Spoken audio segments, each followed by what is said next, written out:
ਉਹਦੀਆਂ ਗੱਲਾਂ ਮੰਨੀ ਜਾਓਗੇ ਤਾਂ ਘਰ ਵਸਦਾ ਰਹੂਗਾ। ਅੱਛਾ, ਨਾ ਮੰਨੋਗੇ ਤਾਂ ਫਿਰ ਬਾਹਰ ਸਬਜ਼ੀ ਵੇਚਾਂਗੇ। ਭਾਜੀ ਨਾ ਪਸੰਦ ਵਾਲੀ ਤੇ ਗੱਲ ਕਰ ਹੀ ਨਹੀਂ ਸਕਦੇ ਤੁਸੀਂ। ਅੱਛਾ, ਹਾਂ ਉਹਨੇ ਕੱਲ ਨੂੰ ਇਹ ਕਹਿ ਦੇਣਾ ਘਰੋਂ ਬਾਹਰੋਂ ਜਾ ਕੇ ਖਾਓ। ਟਾਈਮ ਟੇਬਲ ਦੇ ਨਾਲ ਹੀ ਹੈ ਨਾ ਜੋ ਵੀ ਕਰਨਾ। अच्छा। नहीं और बर्तन ਹਾਂ ਬਰਤਨ ਵੀ ਧੋ ਲਈਦੇ ਆ, ਕਦੀ ਉਹ ਧੋ ਲੈਂਦੀ ਕਦੀ ਅਸੀਂ ਧੋ ਲੈਂਦੇ ਹਾਂ। भी शरीफ नहीं? ਨਹੀਂ ਨਹੀਂ ਸ਼ਰੀਫ ਨਹੀਂ ਲਾਉਣਾ ਨਾਲ ਅਸੀਂ, क्यों? क्योंकि शरीफ होनी ही नहीं औरत।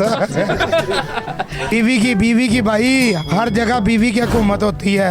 अच्छा। घर में वो औरत की हुकूमत होती है। और आपके घर में? घर में भी।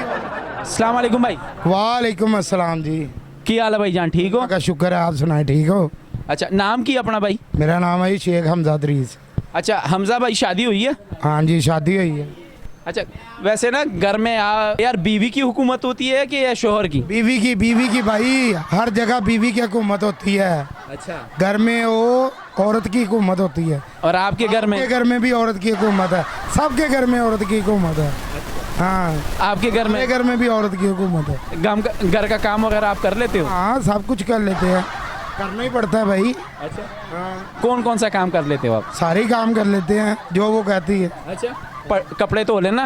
हाँ जी कपड़े भी धो लेते हैं। और बर्तन? टाइम टेबल के नाल ही है ना जो भी करना।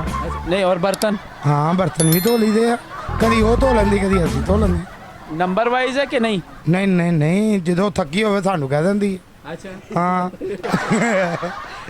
ਜਦੋਂ ਕਹਿ ਦਿੰਦੀ ਅਸੀਂ ਫਿਰ ਕਰਨਾ ਪੈਂਦਾ, ਕੀ ਕਰੀਏ, ਘਰ ਨਹੀਂ ਵਸਾਉਣਾ ਅਸੀਂ। नहीं नहीं बिल्कुल। ਹੈਂ ते खाना वगैरह भाभी ज़्यादा बनाती हैं कि आप?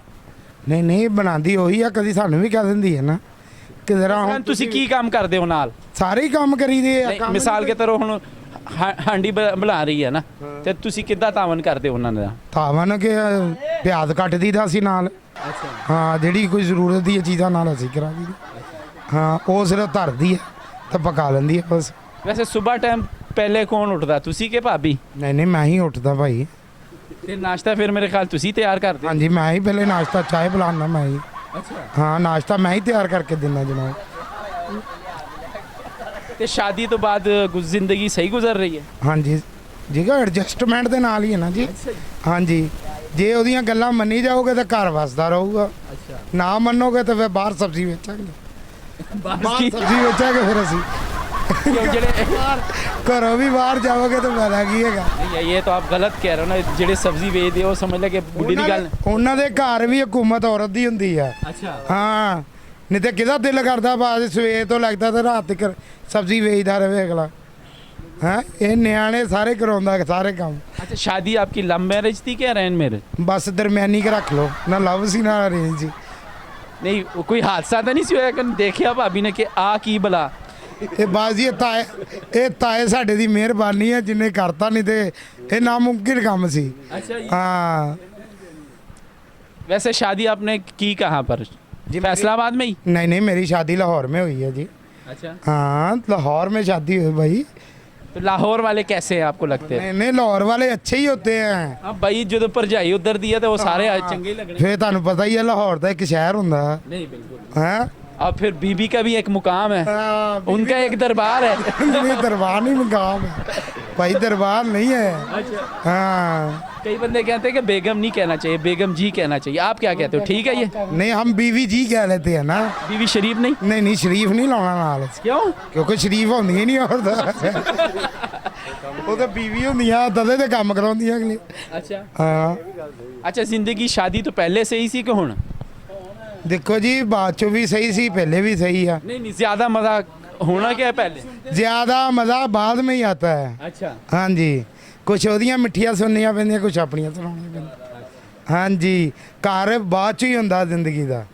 हाँ जी शादी तो पसंद की है ਤੁਹਾਨੂੰ ਕੰਮ ਕਿਹੜਾ ਪਸੰਦ ਆ? ਮੇਰਾ ਕੰਮ ਹੈ ਜੀ ਖਾਣਾ ਪੀਣਾ, ਰੈਸਟ ਕਰ ਲਈ, ਕੰਮ ਕਰ ਲੈ, ਸਾਰਾ ਕੁਝ ਜ਼ਿੰਦਗੀ ਦੇ ਨਾਲ ਹੀ ਹੈ ਜੀ ਚੱਲਦਾ। ਹਾਂ डिश कौन सा पसंद है खाने में जो आपको ज्यादा? ਜੋ ਵੀ ਮਿਲ ਜਾਵੇ ਜੀ, ਅਸੀਂ ਕੀ ਕਰਨਾ ਜੀ, ਜੋ ਵੀ ਲੱਭ ਜਾਵੇ ਖਾ ਲਈਦਾ ਜੀ। मतलब जो भाभी ने तैयार करता समझो कि वो पसंदीदा। ਭਾਜੀ ਨਾ ਪਸੰਦ ਵਾਲੀ ਤੇ ਗੱਲ ਕਰ ਹੀ ਨਹੀਂ ਸਕਦੇ ਤੁਸੀਂ। अच्छा। ਹਾਂ ਉਹਨੇ ਕੱਲ ਨੂੰ ਇਹ ਕਹਿ ਦੇਣਾ ਘਰੋਂ ਬਾਹਰੋਂ ਜਾ ਕੇ ਖਾਓ। नहीं वैसे कभी क्या भाभी ने कि यार मैनू आ खाना नहीं पसंद है ना बनाओ? ਲਓ ਜੀ ਮੈਂ ਤੇ ਅੱਗੇ ਕਹਿ ਰਿਹਾ ਜੀ, ਮੈਂ ਆਪਣਾ ਘਰ ਖਰਾਬ ਕਰਨਾ, ਅਸੀਂ ਘਰ ਨਹੀਂ ਵਸਾਉਣਾ, ਸਾਨੂੰ ਕੀ ਲੋੜ ਪਈ ਕਹਿਣ ਦੀ। ਚੁੱਪ ਕਰਕੇ ਸ਼ਰੀਫ ਆਦਮੀ ਤਰ੍ਹਾਂ ਖਾ ਲਈਦਾ, ਬਾਹਰ ਜਿੱਦਾਂ ਮਰਜ਼ੀ ਆ, ਘਰ 'ਚ ਭਾਈ ਖਾਣਾ ਹੀ ਪੈਂਦਾ। ਅੱਛਾ, ਇਦਾਂ ਦੇ ਜਿੱਦਾਂ ਤੁਸੀਂ ਕਹਿ ਰਹੇ ਹੋ, ਇਸ ਤਰ੍ਹਾਂ ਦੇ ਬੰਦੇ ਨੇ ਪੰਜਾਬ 'ਚ ਕੀ ਕਹਿੰਦੇ ਜ਼ਿਆਦਾਤਰ? ਪੰਜਾਬ ਦੇ ਵਿੱਚ ਭਾਜੀ ਜੋ ਮਰਜ਼ੀ ਕਹੀ ਜਾਣ। ਕਈ ਬੰਦੇ ਰਨ ਮੁਰੀਦ ਵੀ ਕਹਿੰਦੇ ਆ। ਕਈ ਤਾਂ ਕਹਿੰਦੇ ਆ ਬੁੱਢੀ ਥੱਲੇ ਲੱਗਾ, ਹਾਂਜੀ। ਅਸੀਂ ਕਹਿੰਦੇ ਉਹਨੂੰ ਸਾਨੂੰ ਉੱਤੇ ਠੰਡ ਲੱਗਦੀ, ਅਸੀਂ ਤਾਂ ਤੇ ਥੱਲੇ ਲੱਗੇ ਆ। ਭਾਜੀ ਹੁਣ ਕੀ ਕਰੀਏ ਭਾਜੀ, ਥੱਲੇ ਲੱਗਾਂਗੇ ਤੇ ਗੱਲ ਬਣਦੀ ਆ, ਉਦਾਂ ਨਹੀਂ ਬਣਦੀ ਕਦੀ ਵੀ। ਅੱਛਾ ਸਮਝ ਲਓ ਕਿ ਇਸ ਟਾਈਮ ਨਾ ਤੁਹਾਨੂੰ ਵਾਹਵਾ ਆਵਾਮ ਦੇਖ ਰਹੀ ਹੈ, ਉਹਨਾਂ ਨੂੰ ਕੀ ਮਸ਼ਵਰਾ ਦਿਓਗੇ ਸ਼ਾਦੀ ਦੇ ਹਵਾਲੇ ਨਾਲ ਕਿ ਸ਼ਾਦੀ ਸਹੀ ਹੈ ਕਿ ਨਹੀਂ? ਭਾਜੀ ਸ਼ਾਦੀ ਜਿਹੜਾ ਨਾ ਸਭ ਤੋਂ ਅੱਛੀ ਹੈ। ਸ਼ਾਦੀ ਨੂੰ ਅਗਰ ਜ਼ਿੰਦਗੀ 'ਚ ਬਣਾਉਣਾ ਨਾ, ਐਡਜਸਟਮੈਂਟ ਕਰੋ ਬੀਵੀ ਦੇ ਨਾਲ, ਹੈ ਉਹਦੀਆਂ ਗੱਲਾਂ ਕੁਝ ਮੰਨੋ ਕੁਝ ਮਨਾਓ। ਜਦੋਂ ਪਿਆਰ ਕਰੋਗੇ ਨਾ ਤੇ ਉਹ ਤੁਹਾਡੀ ਮੰਨੇਗੀ ਵੀ ਤੇ ਤੁਹਾਨੂੰ ਮਨਾਏਗੀ ਵੀ ਸਾਰਾ ਕੁਝ। ਇਹੀ ਕਿ ਸ਼ਾਦੀ ਕਰਵਾਓ ਤੇ ਜ਼ਿੰਦਗੀ ਅੱਛੀ ਗੁਜ਼ਾਰੋ। ਠੀਕ। ਅੱਛਾ ਸ਼ੇਖ ਸਾਹਿਬ ਨਾਲ ਗੱਲਾਂ ਤੁਸੀਂ ਬਹੁਤ ਜ਼ਬਰਦਸਤ ਕਰਤੀਆਂ, ਮੈਂ ਕਿਹਾ ਇਹ ਤੋਂ ਉੱਪਰ ਗੱਲ ਹੀ ਕੋਈ ਨਹੀਂ ਹੈ। ਗੱਲ ਕੋਈ ਨਹੀਂ। ਪਰ ਆ ਜਿਹੜੇ ਬੰਦੇ ਦੇਖ ਰਹੇ ਨਾ, ਇਹਨਾਂ ਨੂੰ ਸਿਰਫ ਇੱਕ ਰਿਕੁਐਸਟ ਕਰਦੇ, ਮੈਂ ਤਾਂ ਕਹਿ ਕੇ ਥੱਕ ਗਿਆ ਇਹਨਾਂ ਨੂੰ ਕਿ ਯਾਰ ਇਹ ਚੈਨਲ ਨੂੰ ਨਾ ਜ਼ਰਾ ਸਬਸਕ੍ਰਾਈਬ ਕਰ ਦਿਓ, ਲਾਈਕ ਕਰ ਦਿਓ ਤੇ ਕਮੈਂਟ 'ਚ ਨਾ ਆਪਣੀ ਰਾਏ ਤੋਂ ਸਾਨੂੰ ਆਗਾਹ ਕਰੋ ਕਿ ਭਾਈ ਸਾਨੂੰ ਕਿਸ ਤਰ੍ਹਾਂ ਦੀ ਵੀਡੀਓ ਬਣਾਉਣੀ ਚਾਹੀਦੀ। ਆ ਸਬਸक्राइब ਦਾ ज़रा रिक्वेस्ट ਤੁਸੀਂ कर दो अपने अंदाज से। आ माइक फाड़ लो। हाँ जी जी, ये हमारा खान भाई है, इसके चैनल को सब्सक्राइब करें और आगे शेयर करें। और सब भाइयों से दरख्वास्त है कि इस भाई का वीडियो ज़्यादा से ज़्यादा देखा करें और ज़्यादा से ज़्यादा पसंद करें और आगे भी लोगों को बताएं कि वो भी आगे सब्सक्राइब करें। हैं आपके तावन का बहुत शुक्रिया। अगर आप तावन करेंगे तो हमारा भाई कामयाब होगा। आपका ही चैनल देखना हमारी कामयाबी का ज़रिया है। हमेशा हमें दुआओं में याद रखना। थैंक यू सर, जज़ाकल्लाह, अल्लाह ने के बाद।